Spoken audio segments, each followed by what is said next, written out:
Welcome back. ফিরে এলাম আমাদের ভূত বাংলা ভূতের কাহিনীর নতুন এপিসোডে। আমি আছি আপনাদের সাথে বদরুল আলম। আপনারা যারা বিভিন্ন জায়গা থেকে বা দাদা দাদি নানা নানির কাছ থেকে ভৌতিক ঘটনা শুনে থাকেন, তারা আমাদের জিমেইল অথবা হোয়াটসঅ্যাপ করে পাঠাতে পারেন।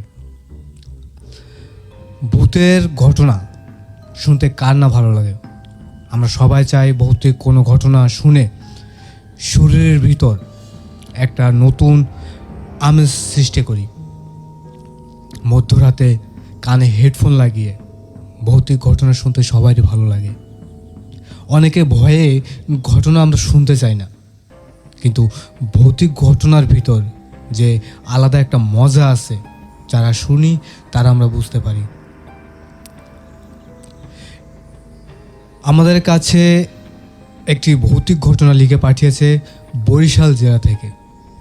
লিখেছেন লিমন ভাই। আমাদের যেভাবে ঘটনা লিখে পাঠিয়েছেন আমি আপনাদের সেভাবে বলার চেষ্টা করছি। চলুন তাহলে লিমন ভাই আমাদের কেমন একটি ভৌতিক ঘটনা লিখে পাঠিয়েছেন, আপনারা সবাই ধৈর্য সহকারে ঘটনাটি শুনুন। লিমন ভাই লিখেছেন, আমি ভূতের ঘটনা বিভিন্ন ইউটিউব থেকে শুনে থাকি, তবে এই কিছুদিন হলো আমি একটি ভৌতিক ঘটনা শুনেছি আপনার চ্যানেলে। তো চিন্তা ভাবনা করলাম যে অনেকের কাছেই ভৌতিক ঘটনা লিখে পাঠিয়েছি, আমার ঘটনা কেউ তার চ্যানেলে শেয়ার করেনি। তা ভেবে দেখলাম যে আপনার কাছে একটি ঘটনা লিখে পাঠিয়ে দিই। যদি ভালো লাগে ঘটনাটি, তাহলে আপনার ইউটিউব চ্যানেলে প্রকাশ করবেন। আর যদি এই লেখার ভিতর যদি কোনো ভুল ভ্রান্তি থাকে, তাহলে ক্ষমার দৃষ্টিতে দেখবেন।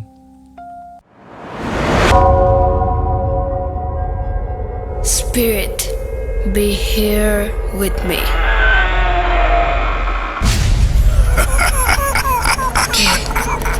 কে তুমি?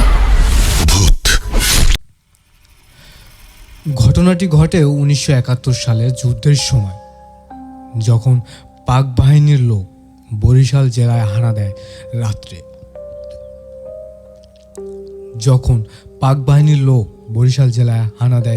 মধ্যরাতে। ঘটনাটি সেকালের। ঘটনাটি ঘটেছে আমার দাদার সাথে। আমার দাদার নাম রহিম। আমার দাদারা 5 ভাই, রহিম, রহমান। এই 2 ভাই বেঁচে আসলো। আমার দাদারা 5 ভাই, রহিম এবং রহমান।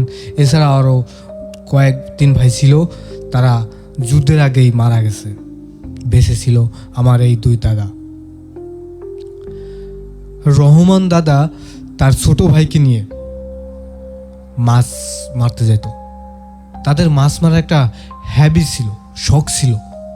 তারা ডাঙ্গায়, নদীতে মধ্যরাতে হোক, সন্ধ্যার বেলা হোক, তারা মাছ মারতে যেত।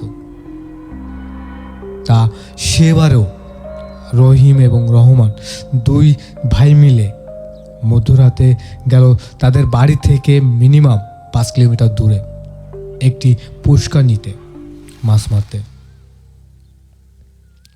রহিম এবং রহমান 2 ভাই মিলে হাঁটতেছে। হাঁটতে হাঁটতে ডাঙ্গার ভিতর দেখবেন বিভিন্ন জায়গায় তাল গাছ এবং হিজল গাছে ঘেরা। বেশিরভাগই তাল গাছ থাকে। গ্রামগঞ্জের ভিতর তাল গাছের ভাগটাই বেশি থাকে, হিজল গাছের ভাগটা খুব কম থাকে। তো দাদা, আমার রহমান দাদা এবং রহিম দাদা 2 ভাই মিলে হাঁটছে। তা বেশ কিছু তাদের চোখ যায় যে একটি গাছে কয়েকশো বাতি জ্বলছে।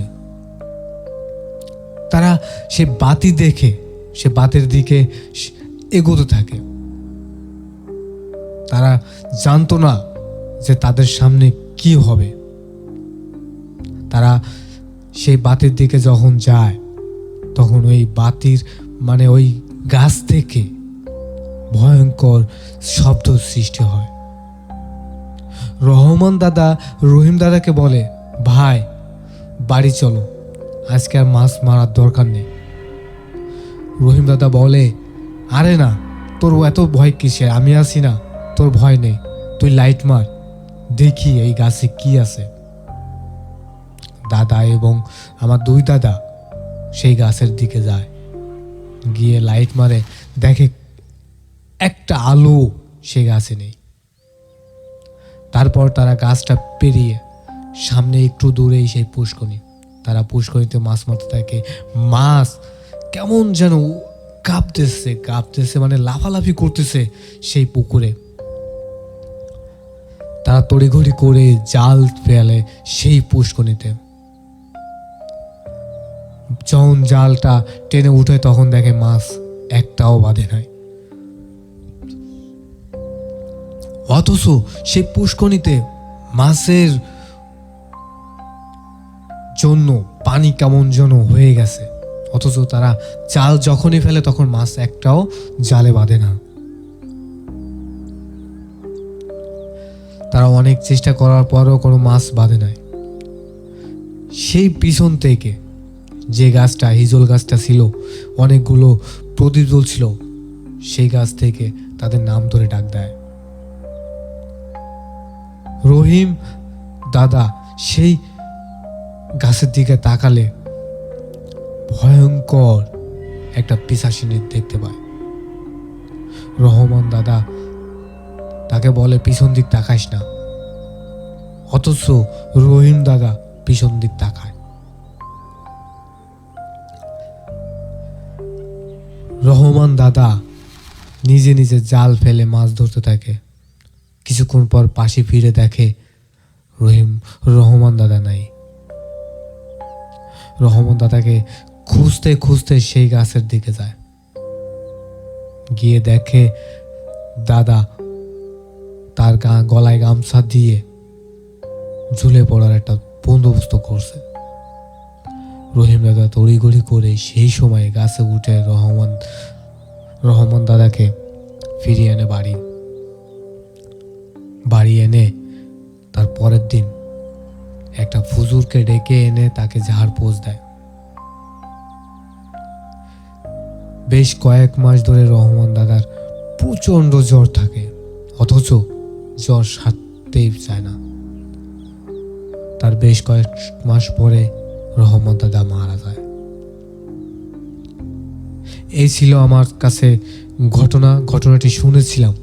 আমি আমার বাবার কাছ থেকে শুনে ভাবলাম যে আপনাদের কাছে একটি লিখে পাঠিয়ে দিই, যেন আপনারা ঘটনাটি যদি ভালো লাগে তাহলে আপনাদের চ্যানেলে প্রকাশ করবেন। জানি না আপনাদের কাছে কেমন লেগেছে, তবে ঘটনাটি আমি তেমন সাজিয়ে লিখতে পারিনি, তবে যতটুকু চেষ্টা করেছি আমি লেখার চেষ্টা করেছি।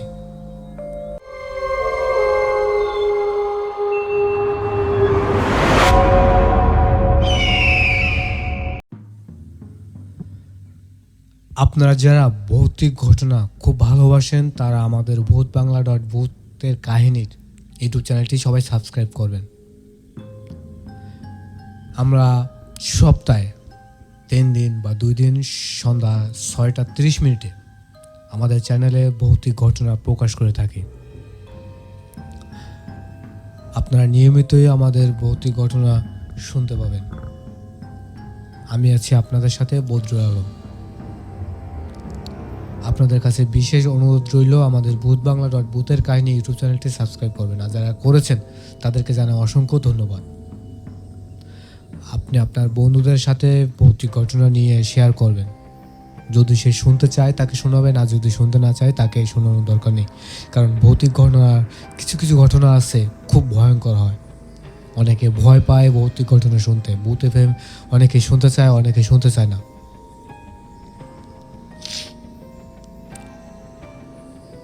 আমরা ফিরে যাচ্ছি আমাদের পরবর্তী ঘটনায়। আমাদের এবার ঘটনাটি লিখে পাঠিয়েছে মাদারীপুর কালকিনি থানা থেকে কোনো একটা গ্রামের। ঘটনাটি লিখেছে রাজীব। তিনি লিখেছেন, আসসালামু আলাইকুম, আমি রাজীব। ঘটনাটি ঘটে আমার বন্ধুর সাথে।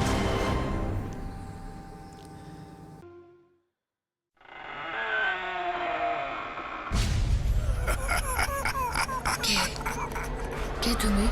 আমার বন্ধুর সাথে পরিচয় হয় দীর্ঘ 10 বছর পর্যন্ত।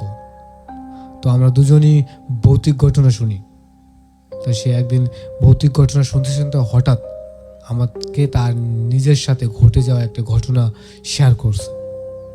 তারপর আমি সেই ঘটনাটা আমি আপনার কাছে লিখে পাঠিয়ে দিলাম। যদি আপনার ভালো লাগে তাহলে ঘটনাটি পড়ে সবাইকে শোনাবেন।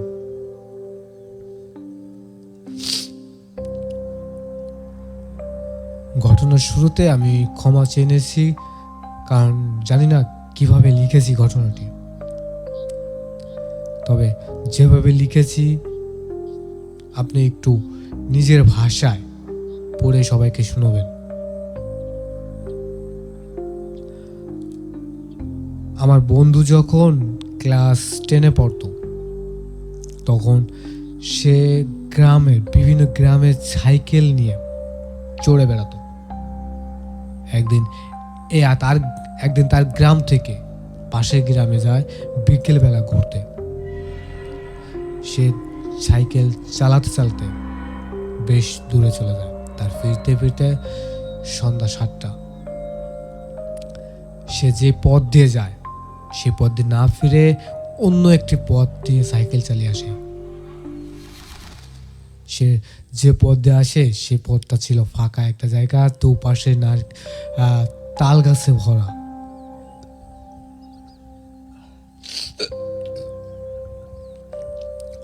সে সাইকেল চালাতে চালাতে কিছু দূর যাওয়ার পরে দেখে একটি লোক রাস্তার পাশে বসে আছে।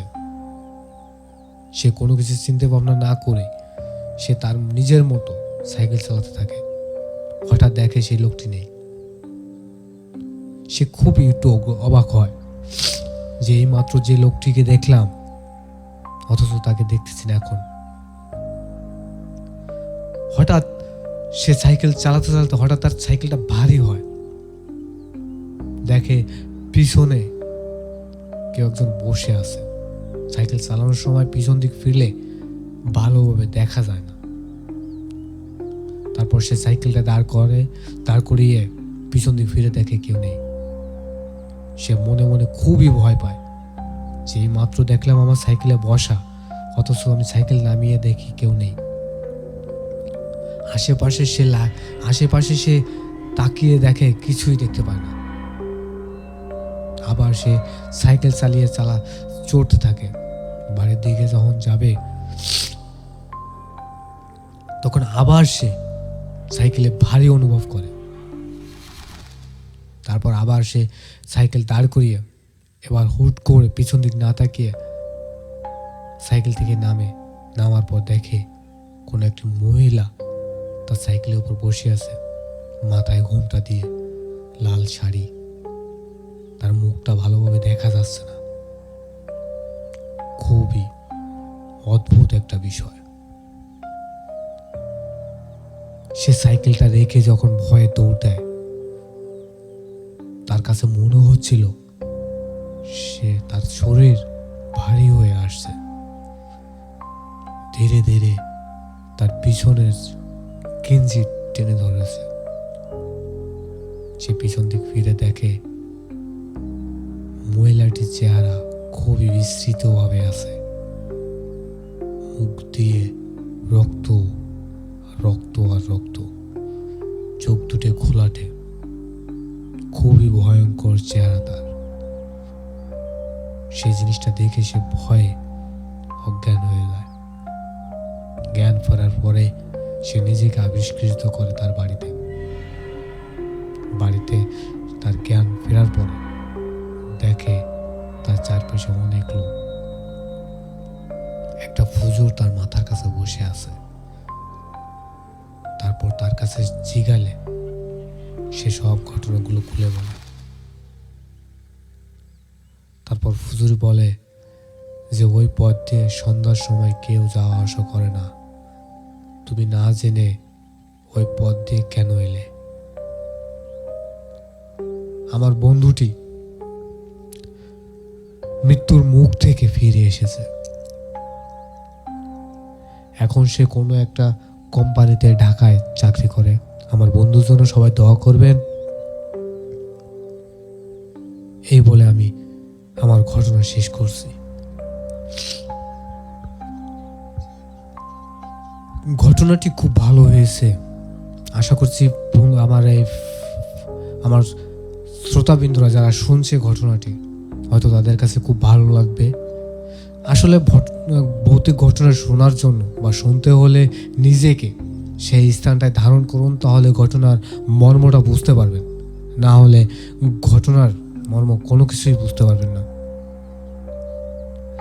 আমরা ভৌতিক ঘটনা নিয়ে আমাদের চ্যানেলে সন্ধ্যা 6:30 আপলোড করে থাকি। আপনারা যারা ভৌতিক ঘটনা ভালোবাসেন তারা আমার চ্যানেলটি সাবস্ক্রাইব করবেন।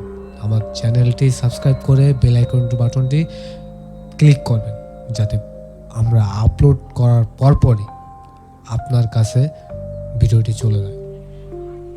আমি আছি আপনাদের সাথে ভৌতিক ঘটনা নিয়ে আড্ডা দেওয়ার জন্য বুধগুল আলম। ভূতের কাহিনী এপিসোডগুলো আপনাদের কেমন লেগেছে কমেন্ট করে জানাবেন।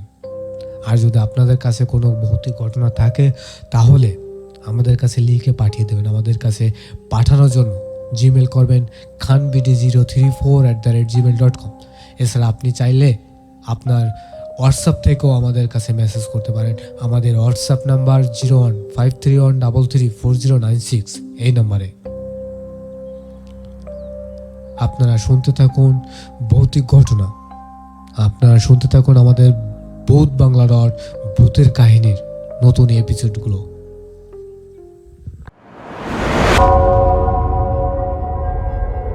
Spirit, be here with me.